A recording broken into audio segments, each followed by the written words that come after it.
Buenas noches a todos. Perdón la demora, pero no sé que había alguna dificultad para ingresar a la plataforma. ¿Me escuchan bien? Sí, doctor. Se escucha. Perfecto. Bueno, buenísimo. Bueno, hoy vamos a ver, vamos a terminar de ver la parte que me toca a mí de auxiliares, de agentes auxiliares de comercio. Vamos a ver todo lo que tiene que ver con los agentes en la aduana. Y vamos a empezar a ver la unidad 5, algunos contratos en particular.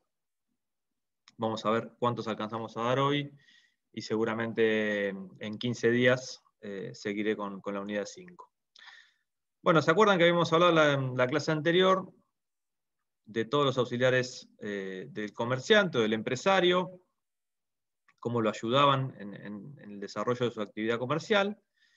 Y hoy nos vamos a dedicar a dos de ellos que actúan en el marco del tráfico comercial en la aduana.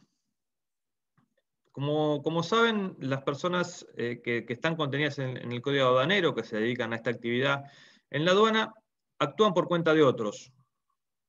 Otros serían los exportadores o importadores, generalmente una relación, obviamente, de importación o de exportación o de transporte o almacenamiento de mercaderías. Estos auxiliares de comercio van a ser autónomos. Esto quiere decir que no van a ser dependientes, no van a tener una relación de dependencia con los empresarios para los cuales trabajan, y como bien les dije al principio, prestan tareas en el marco de la aduana. El primer grupo de agentes que vamos a ver son los despachantes de aduana, que van a ser profesionales, que realizan trámites y diligencias para destinar y despachar mercaderías y efectos en operaciones de importación, exportación, y otro tipo de operaciones que se desarrollan en el marco de la aduana. Por ejemplo, si yo quiero importar un determinado producto desde China, lo tengo que realizar a través de un despachante de aduana. ¿Cuáles van a ser las características del despachante de aduana?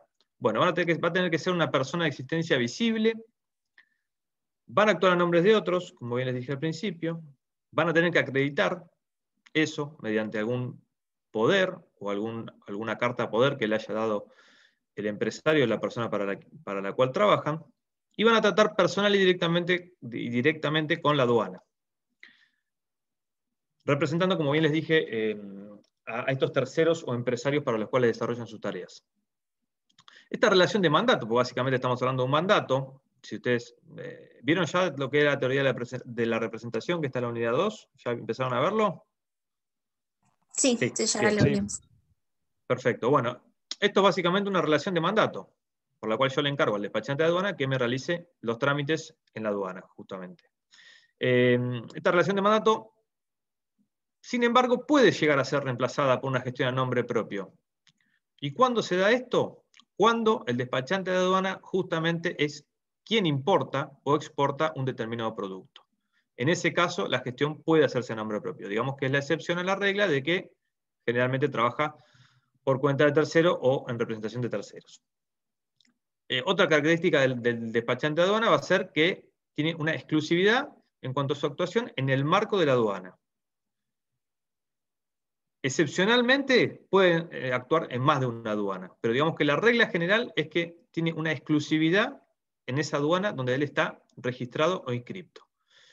Entonces, ¿cuáles son los requisitos? Entramos en los requisitos para ser despachante de aduana. Bueno, va a tener que inscribirse en el registro de despachantes de aduana, enmarcado en una aduana determinada, va a tener que ser mayor de edad, va a tener que tener capacidad para ejercer el comercio, va a tener que tener aprobados los estudios secundarios completos. Acá vemos alguna diferencia con lo que era, ¿se acuerdan? Corredores y martilleros, que vimos que tenían que tener un título universitario. Bueno, en este caso no. Solamente con un estudio universitario secundario completo va a ser suficiente. Y va a tener que acreditar conocimientos específicos en materia aduanera. ¿Cómo los va a acreditar? Bueno, con una carrera, generalmente terciaria, que se llama despachante de aduana, que se da acá también en la ciudad. Va a tener que acreditar su domicilio real y constituir un domicilio especial en el radio urbano de la aduana donde va a desempeñar su actividad. Entonces, dos domicilios. Uno real, sería más personal, y uno especial a los fines del tráfico comercial o de la actividad comercial que desarrolla. Va a tener que acreditar solvencia y otorgar una garantía suficiente a favor de la Administración General de Aduanas, y va a tener que llevar un libro rubricado por la aduana. ¿Para qué? Bueno, para detallar las operaciones que va a realizar justamente en el marco de esa aduana. Como ya vimos en otros agentes auxiliares en la clase anterior, va a haber inhabilidades, o sea, va a haber situaciones en las cuales las personas no van a poder ejercer o ser despachantes de aduana. ¿Y cuándo va a ser esto? Bueno, similares a las que vimos para otros agentes. No tiene que haber sido condenado por algún delito aduanero, en este caso específico, o por una infracción relacionada con el contrabando. No tiene que haber sido socio ilimitadamente responsable o administrador de cualquier sociedad o asociación donde hubiera recaído una condena sobre esa sociedad. No tiene que haber sido condenado por un delito reprimido con pena privativa de libertad. No tiene que estar procesado judicialmente en una jurisdicción aduanera, o sea, haber tenido algún inconveniente, digamos, administrativo en el marco de algún trámite aduanero. No va a tener que haber sido condenado con una pena que le implique una inhabilitación para ejercer cargos públicos. No va a poder ser aquel que sea fallido o concursado. Sin embargo, cuando cese la inhabilitación, podría llegar a ser despachante, o sea, ejercer como despachante de aduana. No va a tener que en realidad no va a tener que recaer sobre él ninguna medida de inhibición judicial o de administración de bienes, en este caso es una medida cautelar específica, justamente que tiene que ver con el desarrollo o la administración de bienes, justamente a lo que se dedica, digamos, el despachante de aduana, ni ser tampoco deudor de alguna obligación tributaria aduanera que le sea exigible. Bien, entonces esas son las inhabilidades para lo que es el despachante de aduana. Como bien les dije, son similares a las que ya vimos para otros agentes auxiliares. Ahora bien, y para redondear, digamos, el tema de este despachante de aduana, ¿cómo va a ser el tema de su responsabilidad por el ejercicio de su actividad? Bueno, van a ser responsables por los hechos frente a sus apoderados generales y demás empleados. ¿Esto qué quiere decir? Que va a ser similar a lo que vieron en cuanto al mandato o la representación propiamente dicha. Yo me voy a ser responsable por los actos que me encargó mi mandante. Ahora, si yo me voy de ese mandato, de ese poder, o sea, me excedo en mis facultades, ya ahí la responsabilidad va a ser mía. El despachante de aduana va a tener su responsabilidad propia por esos actos que excedan el mandato para los cuales le confirió una actividad. O también va a tener responsabilidad en el caso de violentar, digamos, alguna normativa administrativa aduanera en particular. Bueno, eso en cuanto a los despachantes de aduana. Otro sujeto u otro agente que actúa en el marco de la aduana va a ser el agente de transporte aduanero, o sea, aquel que se encarga de transportar las mercaderías. Van a poder ser transportistas de aduana personas de existencia visible o ideal en este caso. Acá hay una diferencia con el despachante de aduana. Ya las personas jurídicas pueden ser también agentes de transporte aduanero. Van a actuar también a nombre de los transportistas y su única función, digamos, va a ser justamente efectuar tareas de transporte. No van a poder ser transportistas quienes no estuvieran inscritos en el registro de aduana, otro requisito similar al despachante de aduana. Y ya entrando a los requisitos para ser transportista, vamos a decir que, número 1, ya lo dije, estar inscrito en el registro de transporte aduanero, ser mayor de edad, tener capacidad para ejercer el comercio, tener estudios secundarios completos, hasta ahí vamos igual que el despachante de aduana, acreditar domicilio real y especial en el radio de la aduana, igual que el despachante de aduana, acreditar solvencia, igual que el despachante de aduana. Y, a ver, esto no se los dije tampoco no se lo dije para el despachante de aduana, pero ¿por qué el requisito de acreditar una solvencia? Y justamente por la responsabilidad que pudiera tener en el ejercicio de su actividad. No solo frente a quien le encarga la tarea, ya sea de transporte o de gestión de una exportación e importación, sino también frente a la aduana misma. Entonces, por eso ese requisito de solvencia, ese es el porqué del requisito de solvencia. Hasta acá, los requisitos, si es una persona de existencia visible o una persona física, digamos. Si hablamos de una persona de existencia ideal, va a tener que tener unos requisitos extra, digamos, en este caso. Presentar sus contratos sociales ante la aduana y ante el Registro Público de Comercio. Obviamente acreditar una dirección, que es la dirección de su sede social. Y se le exige tal vez, en caso de ser una persona de existencia ideal, una mayor solvencia, digamos, en este campo, ¿no? Un poco más de solvencia que una persona de existencia física, por obvios motivos, pues va a tener una mayor capacidad económica. Y en cuanto a las inhabilidades son iguales al despachante de aduana. Así que, sabiendo unas, tienen las otras. Eso en cuanto a los agentes que actúan en la aduana. Otros agentes auxiliares que están en la unidad que estamos viendo son los barraqueros y los dueños de casa de depósito. Ya no estamos hablando de la actuación en el marco de la aduana. Otro agente auxiliar. ¿Quiénes van a ser los barraqueros? Bueno, como el nombre bien lo dice, van a ser los propietarios de las barracas. En este caso, almacenes generales, que son una clase de depósito, digamos, que en su origen fueron para cueros y frutos del país y sirvieron para justamente resguardar este tipo de productos. Pero en general hoy por hoy se utiliza para cualquier tipo de producto agropecuario, salvo lo que son granos y carnes, que no pueden ser almacenados en las barracas. En ese caso, se van a aplicar las reglas del contrato de depósito de nuestro Código Civil y Comercial de la Nación, artículos, si mal no recuerdo, 1356 y siguientes del Código Civil y Comercial de la Nación. ¿Y por qué se van a aplicar esto? Pues justamente es un depósito que hacemos en estas barracas. Digamos, un depósito que hace un agente o un empresario en las barracas para que le conserven, digamos, sus productos en esa barraca. Entonces, ¿cuáles van a ser los derechos del barraquero?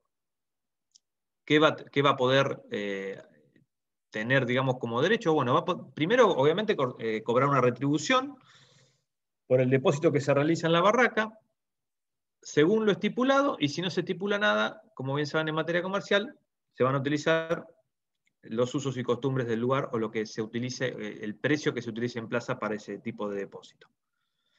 Va a tener un derecho de retención en cuanto a los efectos depositados, si no se le abona esa retribución que hablamos en primer término, o sea, va a poder retener las mercaderías hasta tanto se le pague, y va a emitir un certificado de depósito o warrant bajo ciertas condiciones. Y acá está también la importancia, digamos, de este depósito en las barracas y de la actuación del barraquero. ¿Por qué les digo? El warrant va a ser un documento que va a pedir contraentrega de las mercaderías, como una copia del certificado de depósito, siendo un derecho creditorio que va a tener frente a la persona que deposita las mercaderías. Y por otro lado, el certificado de depósito va a transmitir la propiedad de los objetos que han sido depositados en esa barraca sin necesidad de que sea transportada la mercadería. Ahí está la importancia y la utilidad, digamos, del warrant y del certificado de depósito y la actividad del barraquero. ¿Por qué? Porque aquel que se va del depósito con el warrant y el certificado de depósito, lo que va a ser endosarlo o traficar mercantilmente con esos títulos, digamos, sin necesidad de mover todo lo que tiene depositado en la barraca. Entonces, la mercadería solamente va a poder ser retirada presentando este certificado de warrant. Si no se presenta el certificado de warrant que se dio cuando se depositó la mercadería, no se puede llevar la mercadería a nadie, ya sea quien la depositó o a quien se le haya transmitido, digamos, por una operación mercantil. Entonces, una operatoria típica. El propietario de la mercadería, o sea, aquel que la dejó en la barraca, quiere obtener un crédito sin vender esa mercadería, por ejemplo. Estamos hablando ya de no vender la mercadería, sino de buscar un préstamo, digamos, por necesito de dinero. Entonces, ¿qué va a hacer? Va a endosar y va a entregar el warrant a cambio del dinero y va a recibir el préstamo dinerario. Ahora bien, la mercadería sigue depositada en la barraca. Nadie la va a poder retirar. Cuando el propietario de la mercadería quiera retirar justamente esa mercadería que tiene depositada en la barraca, tiene que cancelar la deuda por la cual contrajo el préstamo y se le va a devolver el warrant. Entonces, cuando tiene el warrant de vuelta y el certificado de depósito, va a la barraca y retira la mercadería. Ese es un caso. Otro caso sería que directamente el certificado de depósito del Warrant los venda y un tercero, que fue el que los adquirió, va y retira la mercadería porque la compró a través del certificado de depósito del Warrant. ¿Se entiende? Es sencillo. ¿Cuáles van a ser las obligaciones del barraquero? Hablamos de los derechos. Bueno, ahora vamos a hablar de las obligaciones. ¿Cuáles van a ser las obligaciones? Bueno, llevar un libro de comercio, recibir las mercaderías y dar recibo de lo que se entrega, o sea, como un inventario, digamos, de las cosas que se dejan en su barraca o depósito. Un deber de conservación, una obligación de conservación, por supuesto, tiene que conservarlas y cuidarlas para que sigan en el mismo estado que se las dejaron. Coligado este deber de conservación y cuidado a un deber o obligación de vigilancia sobre esas mercaderías. Si se le roban las mercaderías, si se pierden, bueno, en ese caso va a responder el barraquero por las cosas que tenía depositadas ahí. ¿Cómo va a responder? Bueno, porque va a haber un warrant y un certificado de depósito que van a detallar, además de los libros de comercio del barraquero, qué es lo que estuvo depositado en esa barraca. Por supuesto que también va a tener un deber de exhibición de mercaderías, en el caso de que el propietario o quien haya obtenido el warrant o certificado de depósito quiera verlas, tiene una obligación de exhibición. Y esto también de la mano de una obligación de entregar la mercadería cuando se le sea requerida, obviamente contra entrega del warrant y el certificado de depósito. Eso es lo que tienen que saber en cuanto a lo que es barraquero y warrant. Esas son las cosas más importantes y lo que se puede llegar a preguntar. Terminado el tema de agentes auxiliares, ¿tiene alguna pregunta de esta clase, de la anterior? Bueno, nada. Seguimos. Entramos ya en la unidad 5 de contratos. ¿Vieron algo de contratos? Parte general, ¿algo les dio el doctor Cataldo, la doctora Navarro? Vimos leasing. Vieron leasing, perfecto.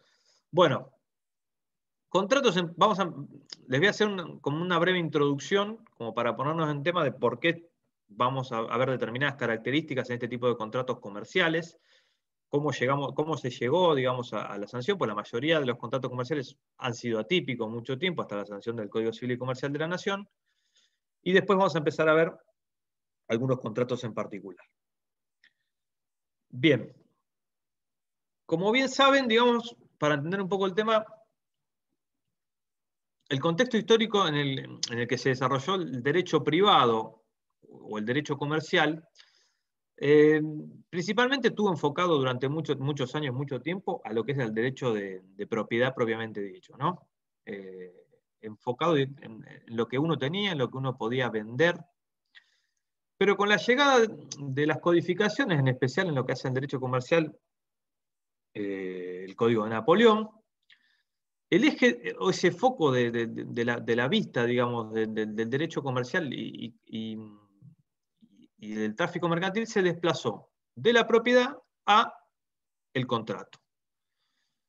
El contrato concebido como un modo de transmisión del derecho de propiedad, por un lado, y por otro lado, como un instrumento de intercambio. Un contrato verbal, un contrato no formal, o un contrato a través justamente de las codificaciones que empezó a tener determinadas formalidades. Esta prevalencia o esta superioridad, por decirlo de alguna manera, del contrato como fuente normativa, desplaza un poco esa codificación que le dio origen o que le dio un marco para empezar a actuar. Entonces, se empezó a hacer una costumbre en el tráfico mercantil de celebrar determinados contratos, incluso que estaban por fuera de las leyes que regulaban el derecho comercial. Entonces, se convierte el contrato con el paso del tiempo en el elemento que domina no solo el tráfico interjurisdiccional, o sea, el que tenemos dentro de un país o dentro de una nación, sino el tráfico o derecho comercial transnacional, o sea, ya pasando a un derecho comunitario. Y comienza a hablarse no solo de los contratos legislados o que se encuentran en algún marco codificatorio, incluso comunitario, sino también de un derecho soft o un derecho de law firms donde se comienzan a circular en el derecho comercial modelos de contratos que no están incluidos en ninguna legislación. Puntualmente, por ejemplo, el leasing, que ya lo vieron, en su momento no tenía una regulación, se formó con la práctica, digamos, comercial, el leaseback o incluso el factory. Incluso la franquicia misma, que por ahí la llevamos a ver hoy, también no tenía un marco normativo, se basó, digamos, en los modelos de contratos o los requisitos que se pedían, era básicamente la costumbre. Y eso tiene que ver también un poco con la globalización. Entonces, ¿qué pasó? Comenzaron también seguramente esto también lo han visto en contratos, empezaron a formarse principios internacionales, no solo en la Unión Europea, sino también en la ONU. Y comienzan o se elaboran, mejor dicho, los principios de UNIDROIT, en el año 1994, que van a tener una fuerza persuasiva y van a tener un contenido tan fuerte que si no se respeta, digamos, estos principios, los contratos, digamos, transnacionales o internacionales no van a tener validez o se va a poder cuestionar su validez. Sería como una recopilación de la lex mercatoria, digamos, internacional. ¿Qué son estos principios de UNIDROIT? Bueno, los principios de UNIDROIT fueron publicados en el año 94 o 95 aproximadamente por una agencia que depende de la ONU, y la misión de estos principios era unificar un poco el derecho privado a nivel internacional. Los principios de UNIDROIT establecen reglas, como bien les dije, aplicables a los contratos mercantiles internacionales, y son de aplicación cuando las partes del contrato decidieron que justamente se rijan los contratos por estos principios, con fuerte raigambre esto en la autonomía de la voluntad y el principio de libertad de formas. Entonces, cuando las partes en un contrato internacional pactan que se rijan por los principios de UNIDROIT, bueno, los principios de UNIDROIT cobran fuerza vinculante. Entonces, los principios de UNIDROIT a veces lo van a encontrar en algún artículo o en algún fallo también como con una referencia a lo que es el soft law, es decir, los instrumentos cuasi legales, justamente esto que veníamos hablando, instrumentos que no tienen un marco normativo específico, más allá justamente de estos principios o reglas que se fijaron en UNIDROIT. Entonces, si quieren una definición de UNIDROIT, pueden hablar de recomendaciones, declaraciones, principios o reglas de conducta que se emiten para que se regule el tráfico y el comercio internacional y el derecho contractual internacional propiamente dicho. Si me permiten, podemos ver algún principio o rasgo importante de UNIDROIT. Bueno, un principio clave o regla de UNIDROIT es la libertad de forma. La libertad de forma en los contratos internacionales. En el principio 1.2 va a decir que el contrato va a poder ser probado por cualquier medio, incluidos los testigos. O sea, libertad de formas y libertad de prueba a la hora de probar un contrato.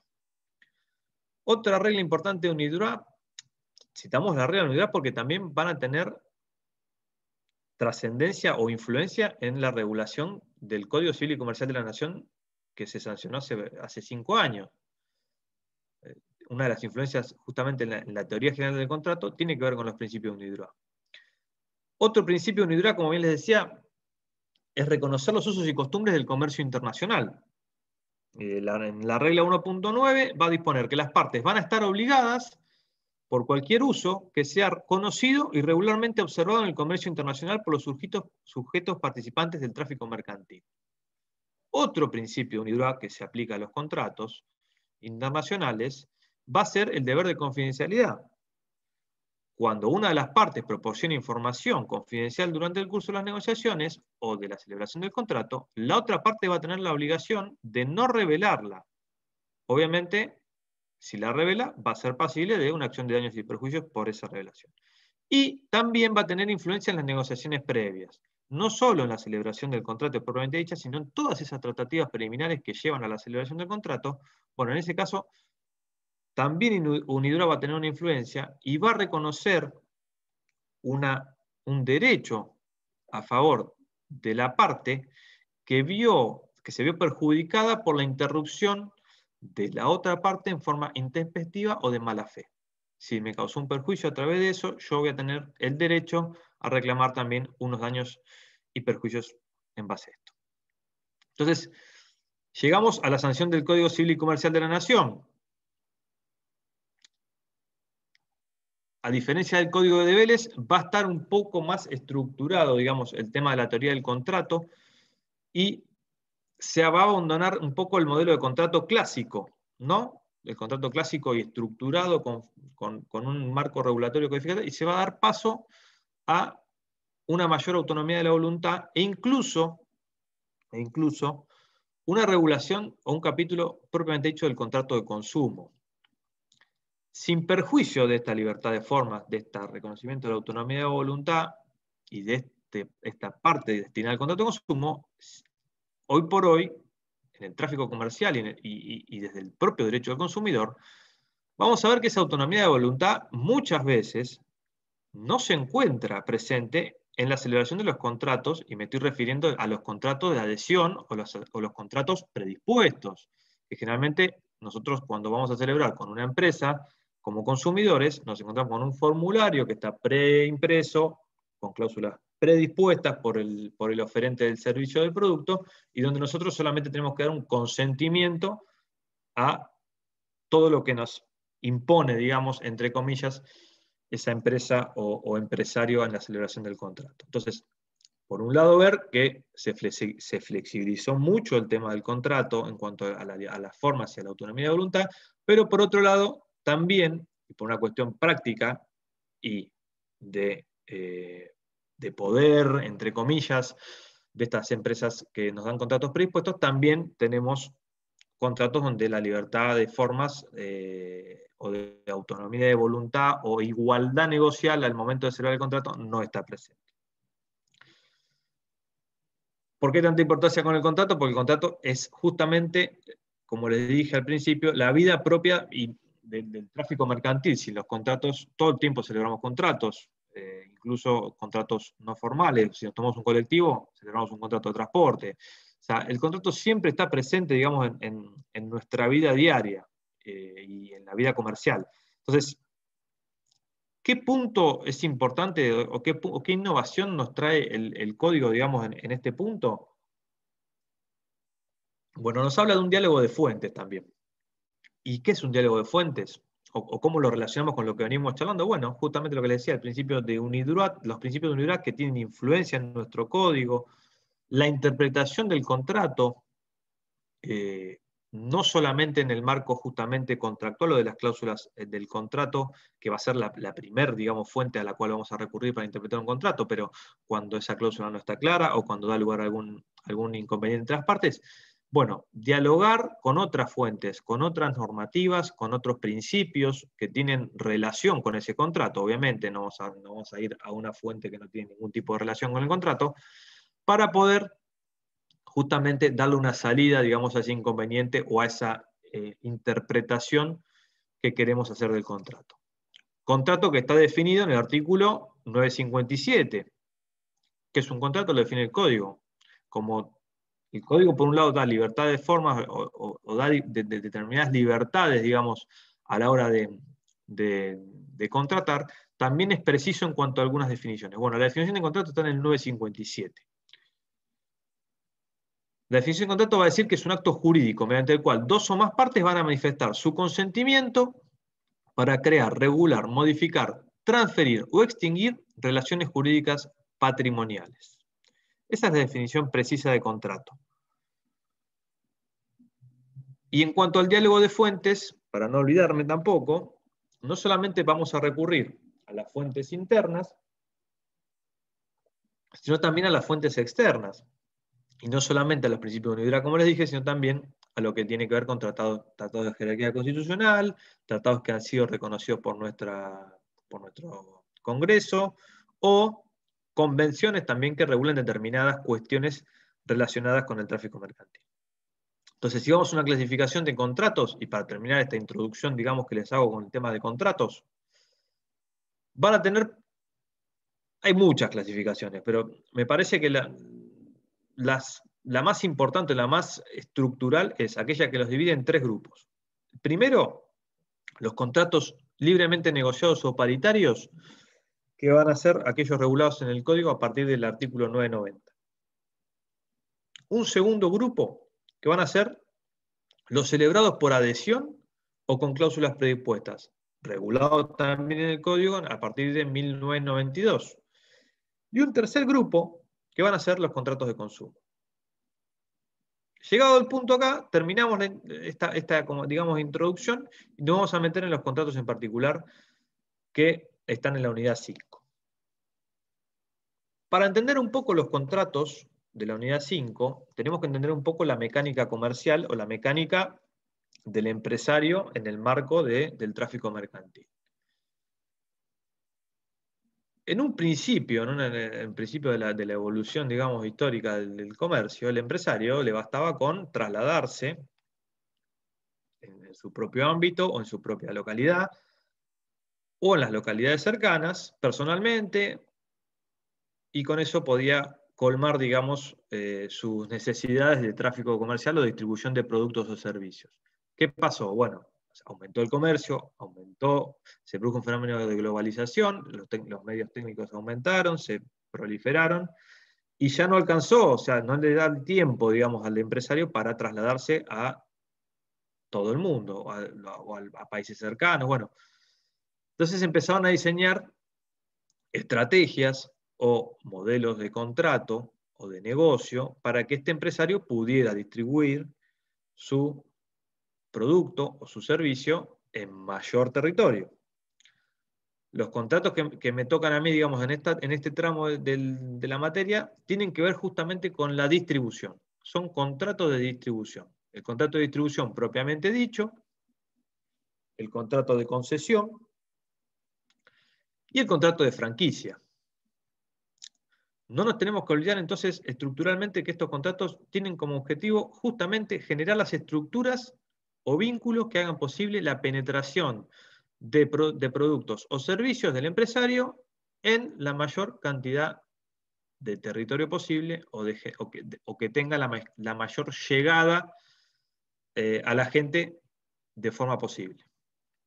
Entonces, ¿cómo pueden ser estas estructuras a las que les hago referencia? Bueno, pueden ser estructuras dependientes del propio productor. O sea, yo, productor de bienes o servicios, genero una red contractual que dependa de mí, que sean dependientes, que haya una relación de subordinación laboral. O puedo celebrar una redistribución que se base en acuerdos. Acuerdos desarrollados con terceros que se van a desempeñar profesionalmente en la realización de operación de ventas de bienes o servicios a nombre propio o a nombre ajeno.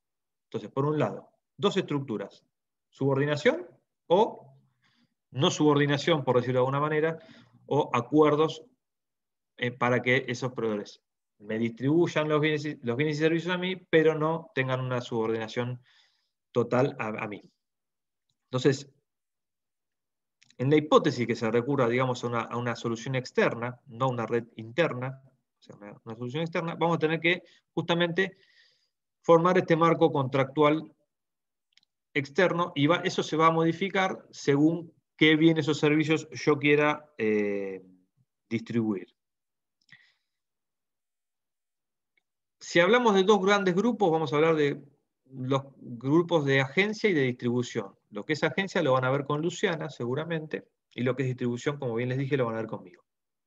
Entonces,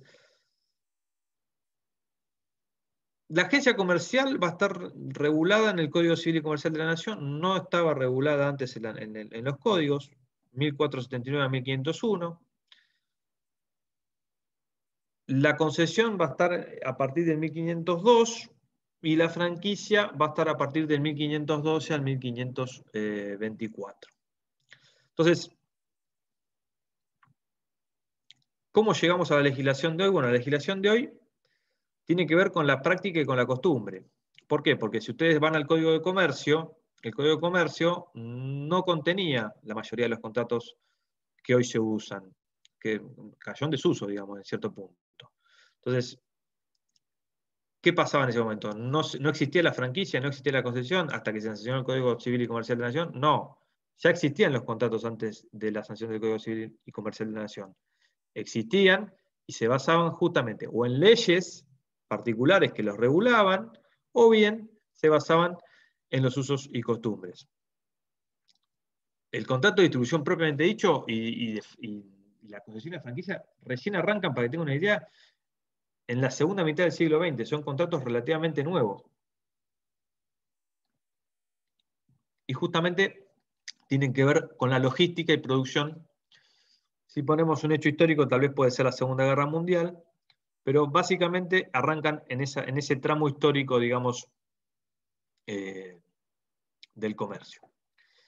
Entonces, para tener una idea de la parte general, antes de entrar en cada contrato en particular, bueno, la mecánica de los contratos de distribución de bienes y servicios tiene, por un lado, la existencia de un productor de bienes o servicios, justamente, que es lo que le vengo haciendo hincapié en toda la clase, que puede ser el empresario, que va a celebrar generalmente un contrato de duración.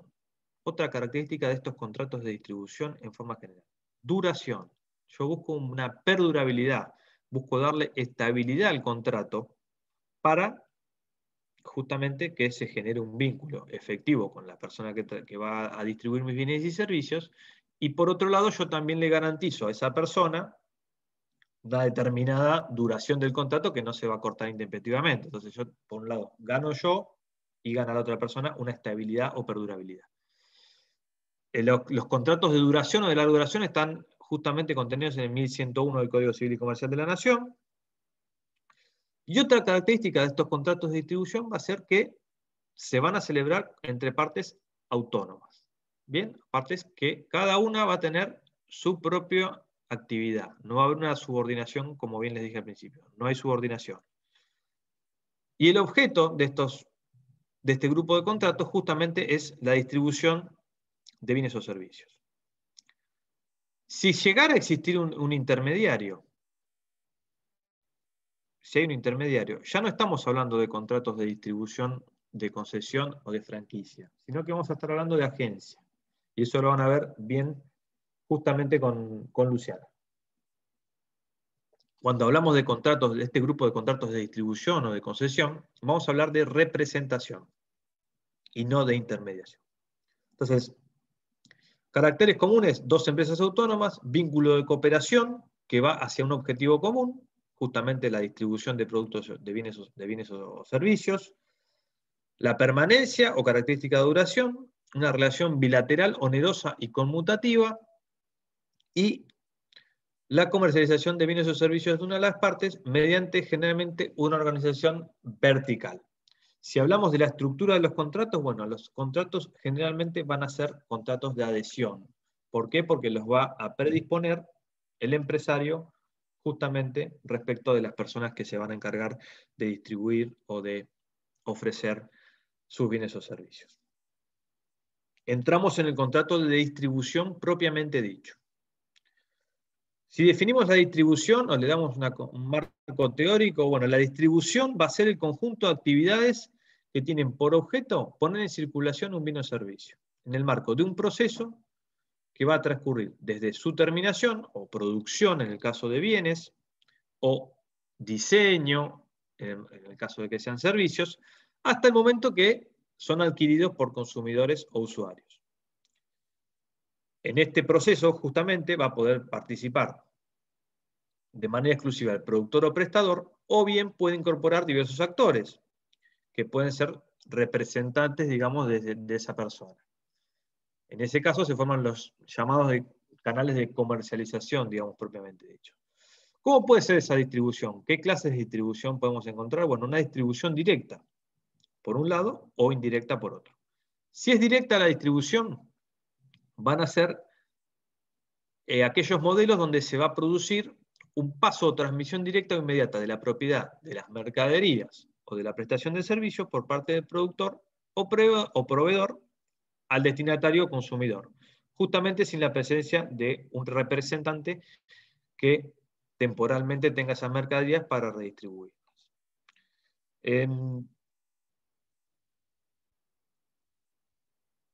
Las características comunes, digamos, de todas estas formas de distribución directa van a estar dadas justamente por el hecho de que en ninguno de los casos el producto va a salir de la esfera patrimonial del productor, sino hasta su adquisición por el consumidor.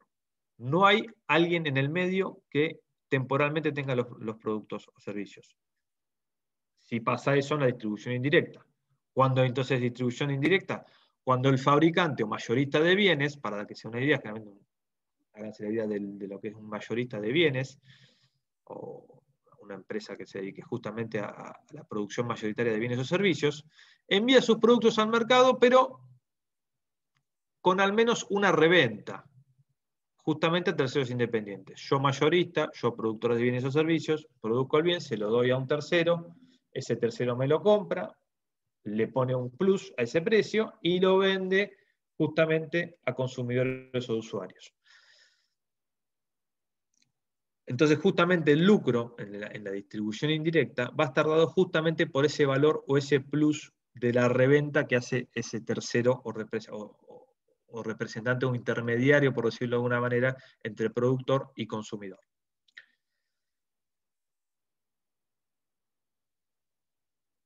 Consecuencia lógica, como les dije, de esta distribución indirecta es un incremento del precio. Por eso muchas veces nos conviene ir a adquirir productos o servicios directamente al mayorista y no pasar por un comercio intermedio que nos va a poner un plus en el precio. O sea, por ponerles un ejemplo, Macro es un mayorista que se dedica a la venta de productos. Si nosotros vamos a comprar a Macro tenemos un precio, y si nosotros vamos a comprar a un comercio de barrio vamos a tener otro. Ese es el ejemplo más claro de una distribución indirecta de productos.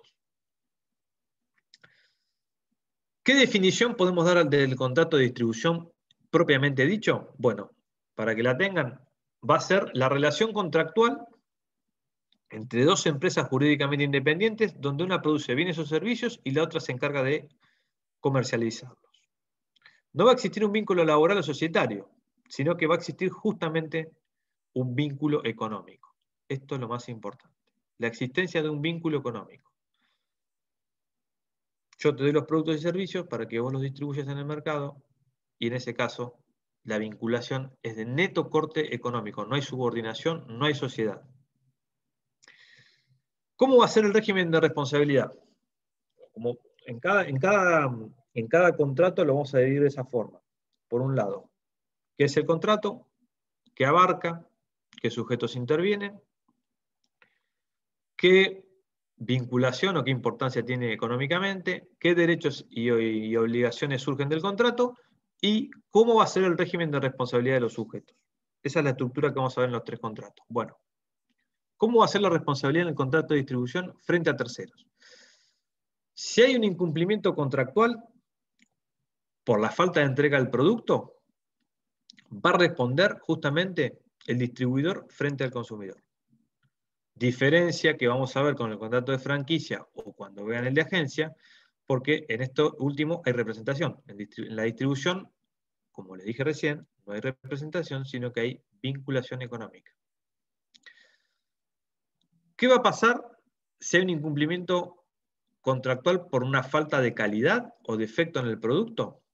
Bueno, en ese caso, el consumidor, justamente por aplicación de la Ley de Defensa del Consumidor, va a poder ir contra todos en la cadena, sea que sea el productor, haya un distribuidor, dos distribuidores o tres distribuidores, y la responsabilidad va a ser justamente de tipo solidario.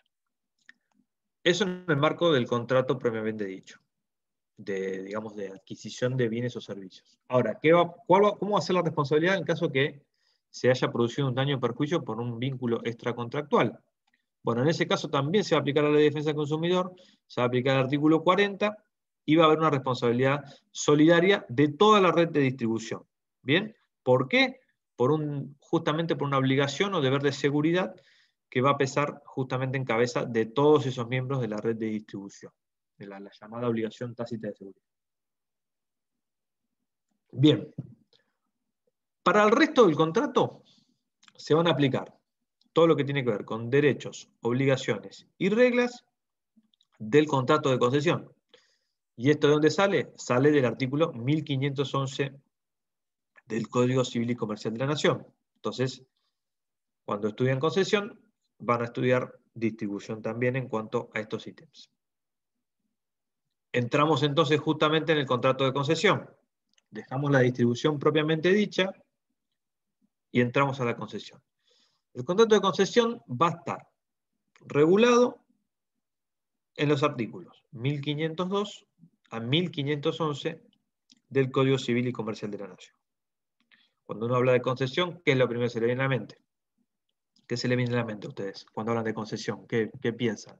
¿Qué ejemplo clásico se da? ¿Quién es concesionario? El de vehículos. Exactamente, los vehículos, concesionario automotor. Es el primer ejemplo que por ahí se nos viene a la mente, el concesionario automotor. Y tenemos un montón de jurisprudencia y de casos que tratan, digamos, la temática. No es el ámbito justamente el derecho comercial para hablar justamente del derecho del consumidor, pero por otro lado el derecho consumidor también considero que atraviesa, digamos, un poco el derecho comercial, y la vinculación hoy por hoy es estricta, ¿no? Entonces, por ahí en la cátedra no van a encontrar, en esta comisión no van a encontrar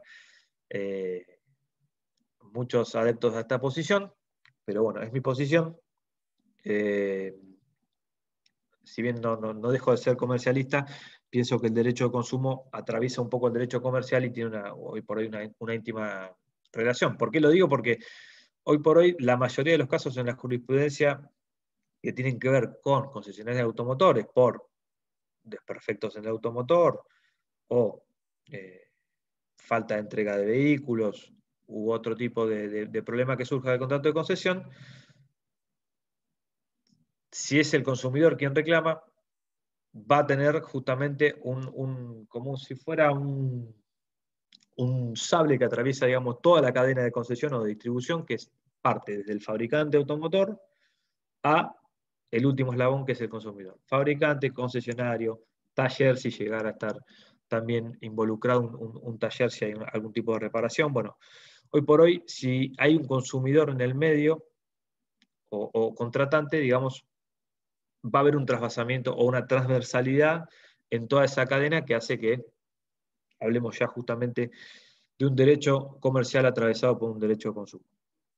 Pero bueno, específicamente del contrato de concesión, 1502 a 1511, la definición del contrato de concesión va a estar en el 1502.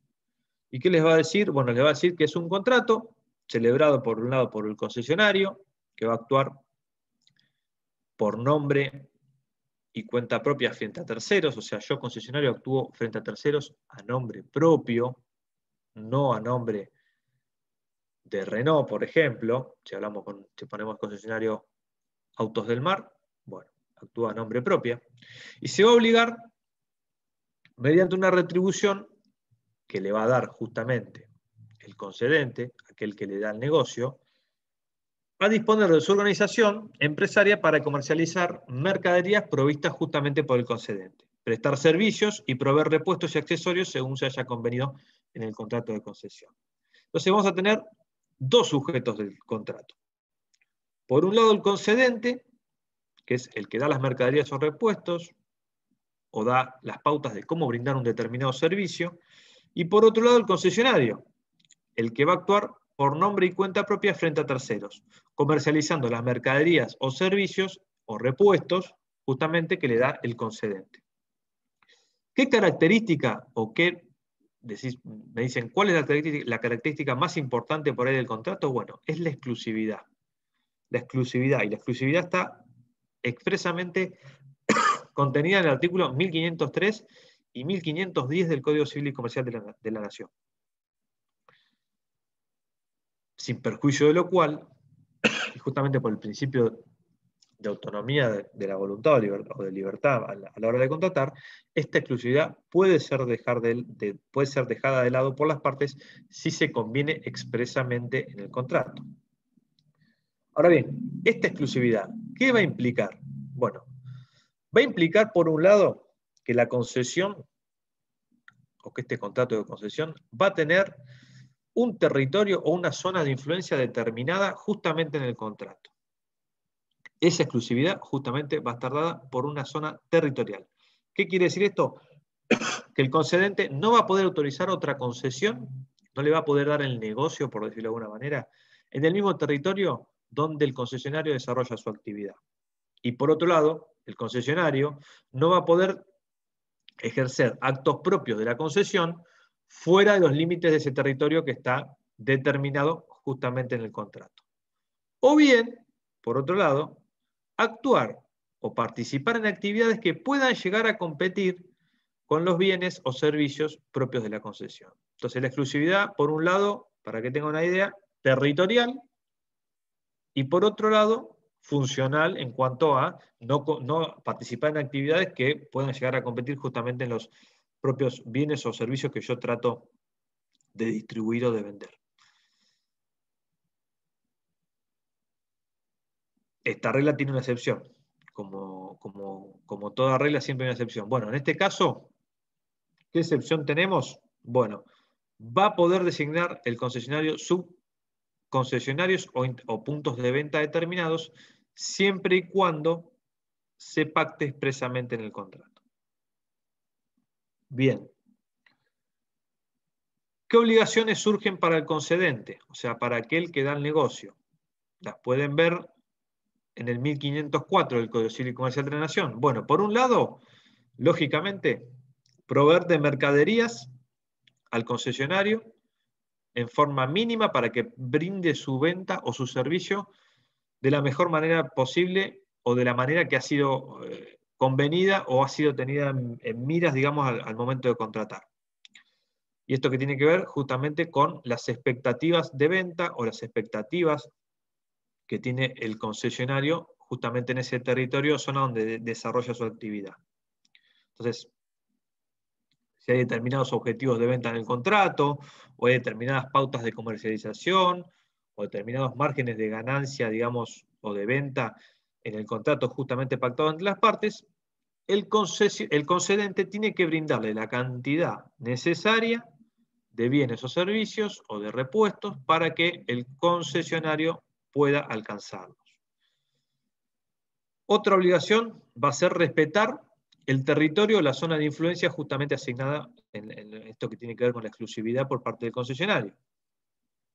Por otro lado, ¿qué va a tener que hacer el concedente? Va a tener que darle al concesionario la información técnica y en su caso los manuales, repuestos o la capacitación del personal necesaria justamente para que la explotación de la concesión sea exitosa o sea de acuerdo a las expectativas justamente que se tuvieron en cuenta, digamos, en el contrato.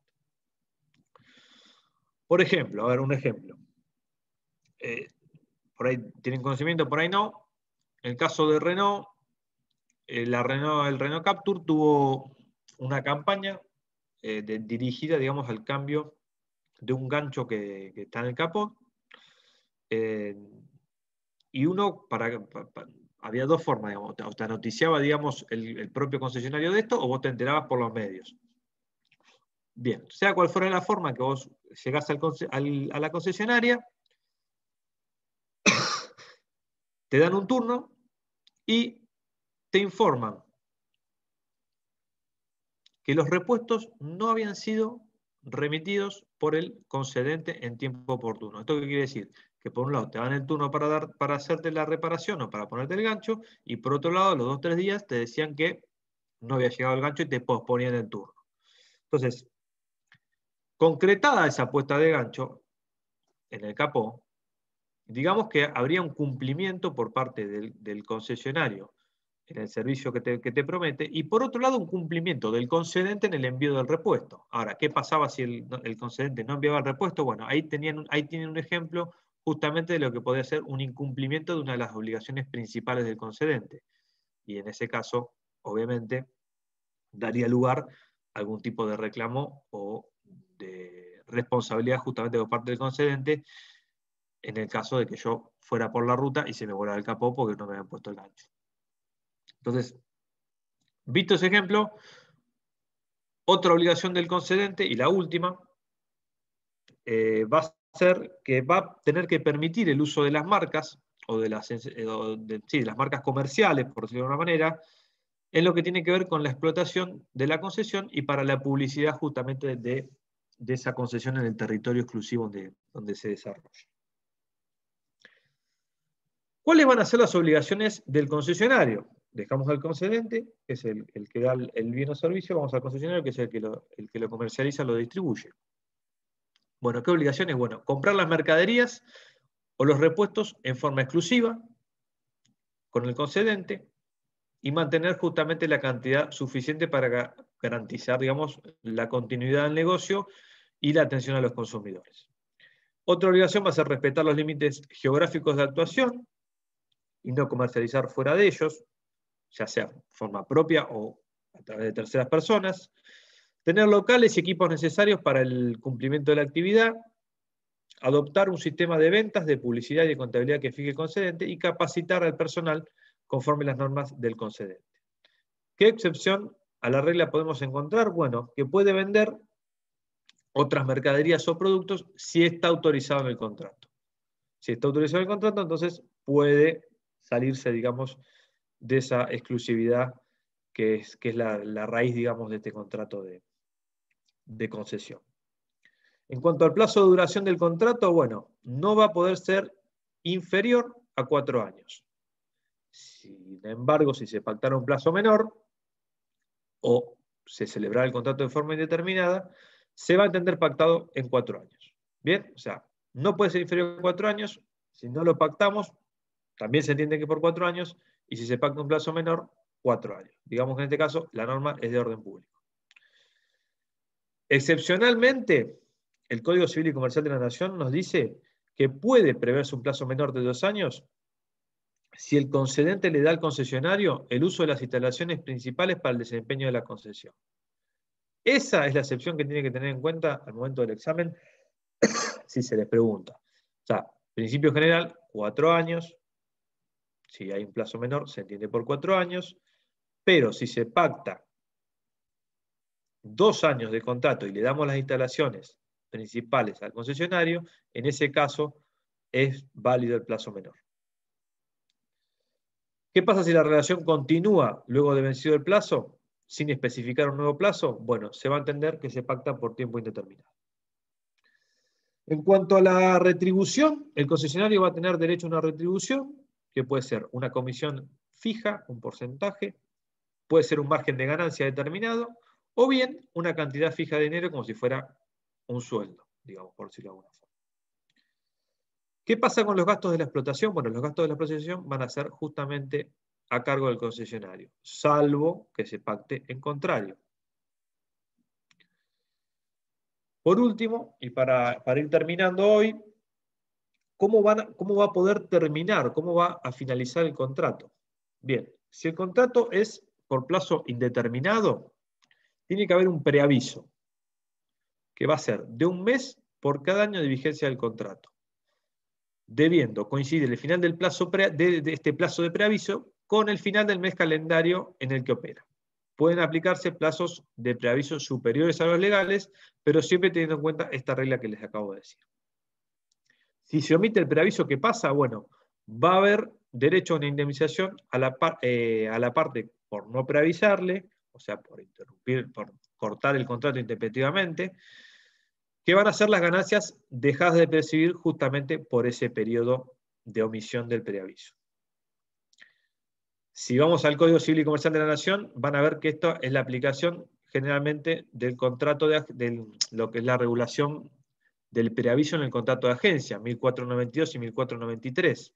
Lo van a ver eso con Luciana cuando vean agencia, pero cuando vean agencia se van a acordar de esto. Es esto que les estoy diciendo del preaviso, es aplicable, es la aplicación justamente de este preaviso de la agencia. ¿Qué va a pasar también? El concedente va a tener la obligación de readquirir los productos y repuestos nuevos que el concesionario haya adquirido, conforme a las obligaciones pactadas en el contrato, que tenga al fin del periodo de preaviso. ¿Y qué precio se va a tomar en cuenta? Bueno, el precio ordinario de venta al momento que se pague, digamos, al tiempo del pago. ¿Qué otras causales de resolución o de finalización del contrato encontramos? Bueno, hay una remisión en el código al 1494 que regula las causales de extinción del contrato de agencia. ¿Cuáles van a ser? Se las enumero porque las van a ver más extenso con Luciana.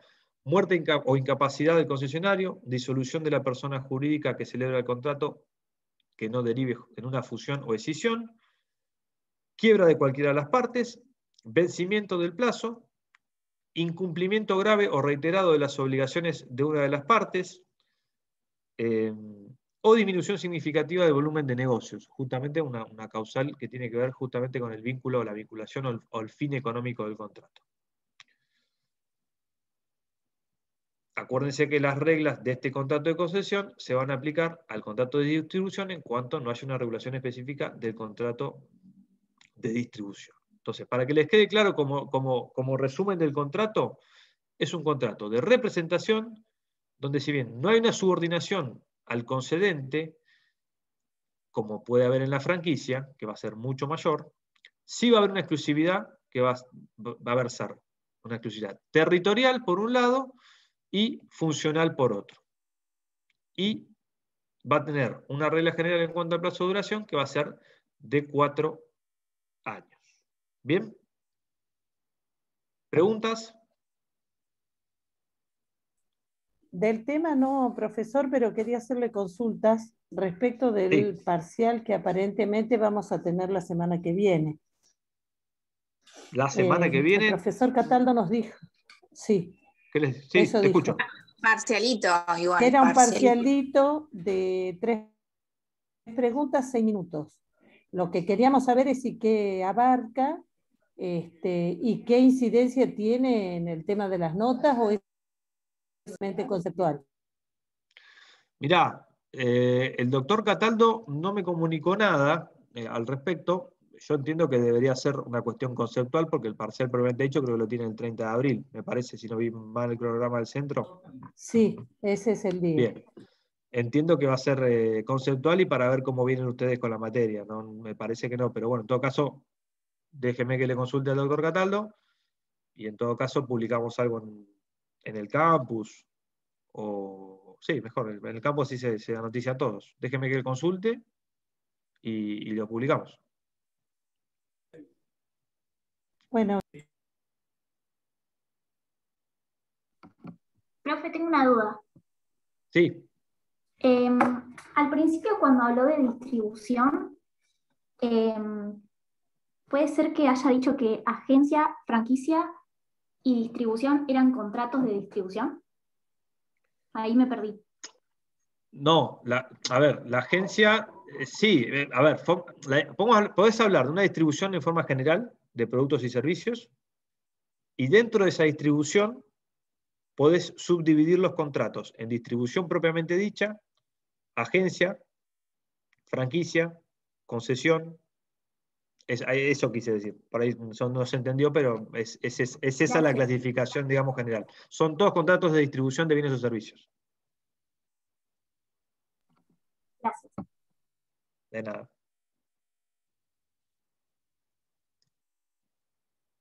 Bueno, estamos por finalizar la clase, entonces, chicos.